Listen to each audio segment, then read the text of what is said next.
Europe 1, bonjour. La belle entreprise. La belle entreprise du jour s'appelle Aquacet. Bonjour Stéphane Gilbert. Bonjour Raphaël Duchemin. Merci d'être avec nous. C'est vous qui l'avez créée en 2015, cette entreprise. Enfin, vous n'étiez pas tout seul. Non, on n'était pas tout seul, on était deux, mais effectivement, on a créé Aquacet en juillet 2015, donc il y a un petit peu moins de 3 ans. À Limoges, oui, à Limoges. Vous avez imaginé en fait des outils, on va essayer de simplifier, pour économiser l'eau, mieux la gérer, notamment dans les entreprises. Car vous dites l'eau est partout. Or, les coûts liés à l'eau sont souvent sous-évalués. Oui, tout à fait. Alors, de plus en plus d'économistes le disent, c'est que finalement, il est très difficile de compter les coûts de l'eau, tout simplement parce que l'eau, elle est vraiment partout. L'eau, elle est utilisée quotidiennement pour laver, pour rincer, pour dissoudre, pour diluer, pour chauffer, pour cuire, pour refroidir. Et donc, on utilise l'eau un peu partout dans l'usine, avec bien des applications. Et souvent, on confond le coût de l'eau et le coût de l'énergie. Et il est assez difficile, finalement, d'avoir un prix réel de l'eau en industrie. Et quand on fait ce travail, cet exercice, on se rend compte que l'eau est beaucoup plus chère, à un coût industriel très important par rapport à ce que l'on peut voir dans son coût direct, c'est-à-dire le coût d'approvisionnement et le coût du rejet. L'eau, c'est quelque chose qui vous poursuit, non, dans votre vie, il me semble. Oui, exactement. Alors, je suis assez engagé sur les questions de l'eau. J'ai fait des TEDx, etc. Je prends la parole assez régulièrement sur ces questions. En fait, on vient d'un monde où on a considéré pendant fort longtemps, et peut-être que c'était vrai, que l'eau était inépuisable, inaltérable et quasiment gratuite pour une humanité à 1 milliard d'individus, mais pour une humanité à 7 milliards d'individus, la réalité est bien différente.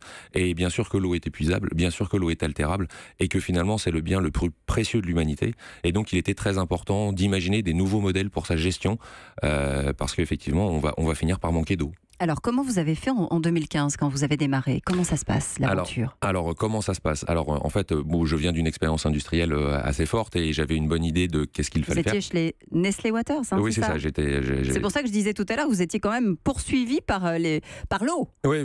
Nestlé Waters, forcement, responsable ressources eau, justement. Exactement. Donc, moi, effectivement, depuis 19 ans que je travaille et mes études, ça fait 19 ans finalement que je m'intéresse aux applications industrielles de l'eau dans bien des métiers, dans bien des pays. Je suis intervenu sur presque une centaine de sites industriels un peu partout dans le monde, sur des problématiques de qualité de l'eau pour les procédés, de qualité de l'eau vis-à-vis de la santé humaine.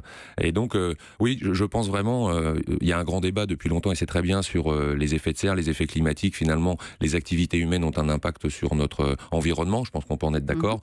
Et vraiment, nos activités urbaines et industrielles ont un très gros impact sur les qualités de l'eau. Et il est aujourd'hui assez difficile d'avoir une eau de qualité disponible en quantité toute l'année, et ça va poser des vrais problèmes aux organisations humaines. Vous dites par exemple un dépôt de tartre peut avoir une incidence sur la performance énergétique. C'est vrai qu'on n'y pense pas. Bah oui, parce qu'en fait, si vous voulez, quand on imagine un échangeur de chaleur, donc quelque chose qui doit chauffer ou refroidir, chauffer de l'eau, eh bien si le tartre, c'est-à-dire ce qu'on obtient si on met à bouillir de l'eau et puis qu'on laisse s'évaporer toute l'eau, on a un film blanc dans le fond de sa casserole. Ça c'est un précipité, ça s'appelle, c'est du tartre. Et en fait, ce fin film de tartre d'1 millimètre diminue de 40% l'efficacité énergétique de cet outil industriel.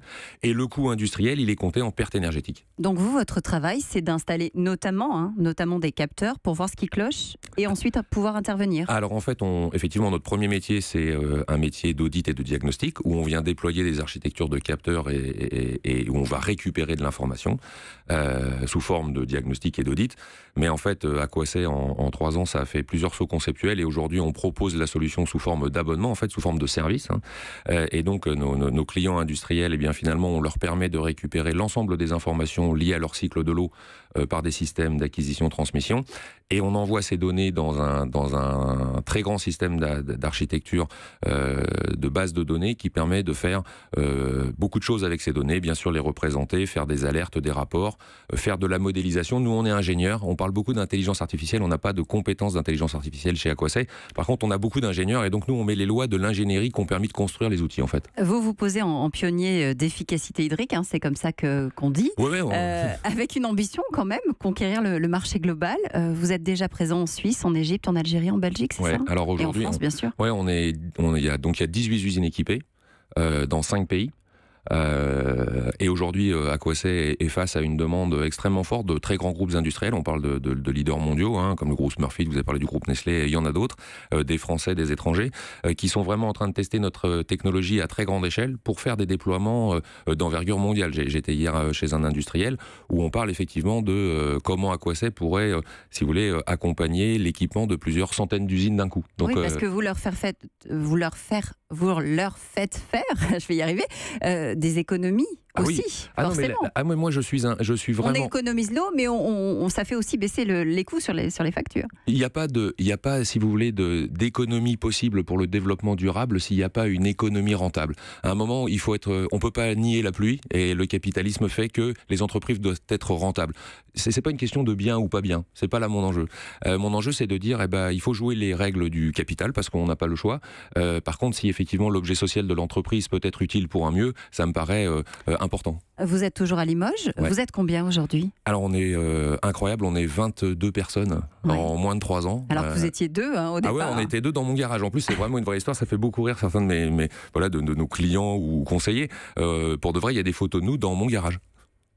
Oui, donc la preuve que ça peut marcher, que ça peut évoluer, qu'on peut se lancer. C'est quoi la suite ? Alors la suite, c'est beaucoup de transformations pour Aquacet et beaucoup d'enjeux pour ses dirigeants, parce qu'on est des très bons ingénieurs, mais là on commence à jouer à des jeux qu'on ne connaissait pas. Donc là, à très court terme, c'est une augmentation de capital d'environ 3,5 millions, simplement pour pouvoir structurer l'entreprise, la renforcer, continuer de recruter des talents et aussi structurer l'équipe. C'est aussi assurer une pérennité capitalistique. Vous vous doutez bien que des groupes aussi forts que ceux que j'ai cités n'investissent pas, ou en tout commercialement, ou n'achètent pas des technologies à cette échelle-là sans avoir une vraie vision sur la pérennité de l'entreprise, qui sont les dirigeants, comment est structuré le capital. Et donc il y a un moment où au départ on lève des fonds pour faire une démonstration du marché. Le marché existe, maintenant on a besoin d'argent pour le prendre et pour rassurer nos clients. Donc voilà, ça c'est mon quotidien dans les 2 mois qui viennent. Et puis après il y a une phase de déploiement mondial avec certainement l'ouverture d'un bureau à Paris dans un premier temps.